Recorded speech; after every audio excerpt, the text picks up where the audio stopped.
Bacaan dari kitab Keluaran. Waktu itu Musa dan Yosua turun dari gunung Sinai. Musa membawa di tangannya kedua loh hukum Allah. Loh itu tertulis pada kedua sisinya, sebelah dan menyebelah. Kedua loh itu telah dibuat oleh Allah, dan dituliskannya adalah tulisan Allah. Digurat pada loh itu. Ketika Yosua mendengar sorak-sorai bangsa Israel, berkatalah ia kepada Musa, "Kudengarnya bunyi sorak peperangan di perkemahan." Jawab Musa, "Bukan nyanyian kemenangan, bukan pula nyanyian kekalahan, melainkan nyanyian berbelas balasan. Itulah yang kudengar." Ketika sudah dekat perkemahan dan melihat anak lembu serta orang menari-nari, maka bangkitlah amarah Musa. Dibantingnya kedua loh itu dan dihancurkannya pada kaki gunung. Kemudian diambilnya patung anak lembu buatan mereka itu, lalu dibakarnya dalam api. Digiringnya sampai halus dan ditaburkannya ke atas air. Dan orang Israel disuruh meminumnya. Lalu berkatalah Musa kepada Harun, "Apakah yang dilakukan bangsa ini kepadamu, sehingga engkau mendatangkan dosa sebesar itu kepada mereka?" Jawab Harun, "Janganlah Tuanku marah. Engkau sendiri tahu bahwa bangsa ini jahat semata-mata. Mereka berkata kepadaku, 'Buatlah Allah bagi kami yang akan berjalan di depan kami.'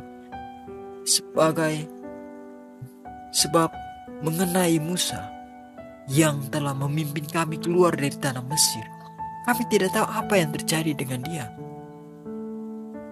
Lalu aku berkata kepada mereka, "Barang siapa mempunyai emas, hendaklah menanggalkannya."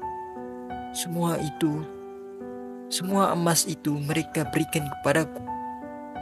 Aku melemparkannya ke dalam api, dan keluarlah anak lembu ini.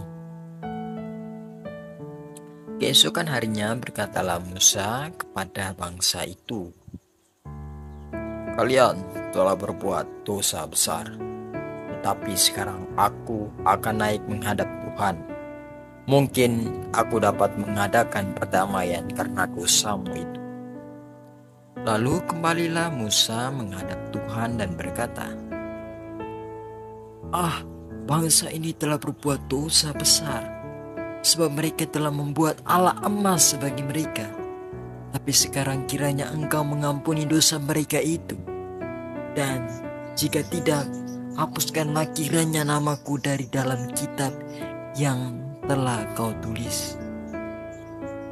Maka Tuhan bersabda kepada Musa, "Barang siapa berdosa terhadapku, nama orang itulah yang akan kuhapuskan dari dalam kitabku.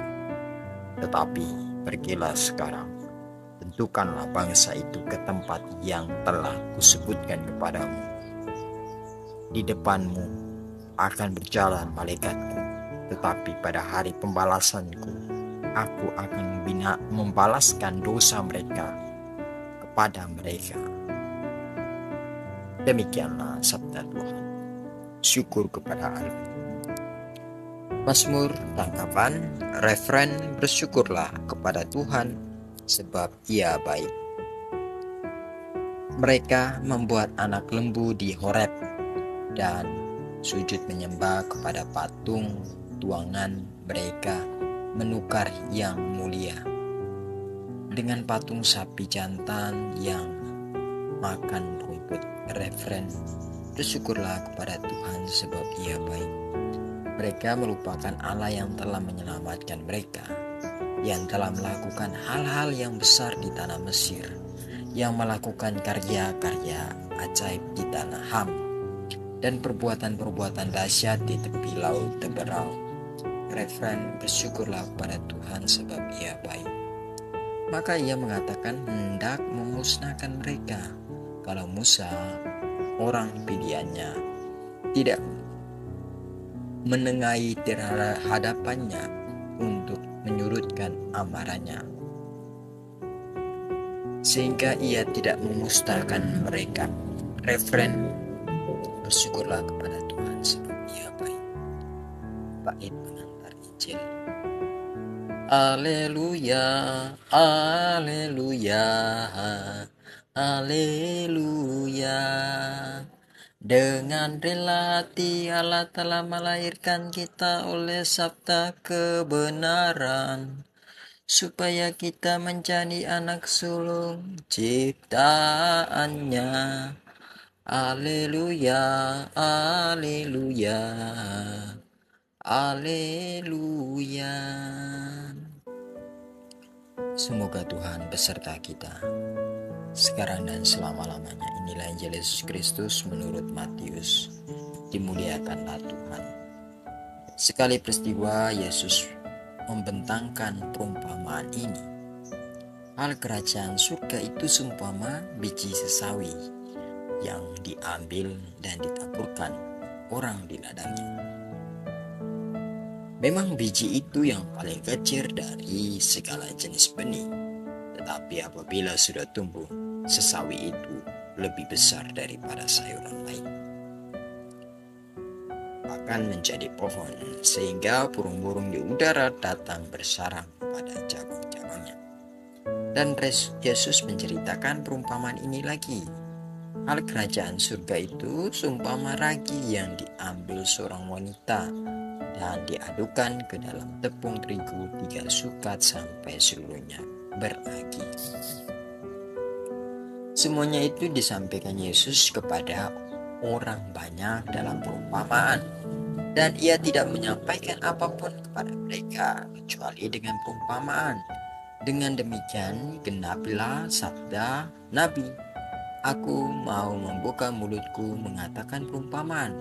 Aku mau mengucapkan hal yang tersembunyi sejak dunia dijadikan." Demikianlah sabda Tuhan.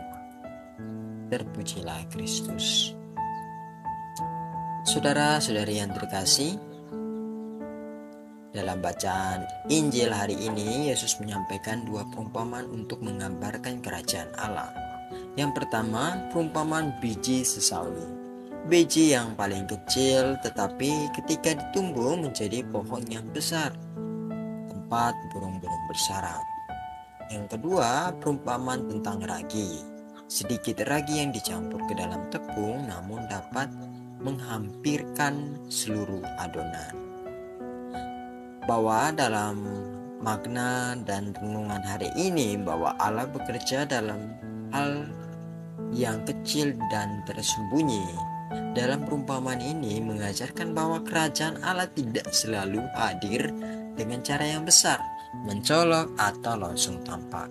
Seringkali Tuhan bekerja melalui hal-hal kecil, sederhana, bahkan tersembunyi dalam kehidupan sehari-hari. Seperti biji sesawi yang kecil, iman yang sederhana pun bila ditanam dalam hati dan dipelihara dengan kasih, bisa tumbuh menjadi kekuatan yang besar, bahkan menjadi berkat bagi orang lain. Seperti ragi dalam adonan, kehadiran kita sebagai orang Kristen di tengah masyarakat tidak selalu harus besar jumlahnya. Yang penting adalah pengaruh positif dan daya ubah yang lahir dari kasih, kebaikan, dan kesetiaan pada Injil. Nah, pertanyaan refleksi bagi kita, apakah aku percaya bahwa hal yang kecil yang dilakukan dalam kasih dapat menjadi bagian dari karya besar Allah?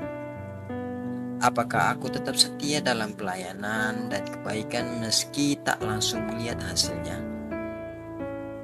Apakah aku bersedia menjadi ragi kecil yang menyebarkan kasih dan sukacita dalam lingkunganku? Semoga dengan renungan singkat dan pertanyaan refleksi ini mengantar kita selalu dekat kepada Tuhan Yesus, agar sukacita yang Ia berikan dapat kita membagikan kepada orang-orang di sekitar kita. Tuhan Yesus berkati kita. Amin.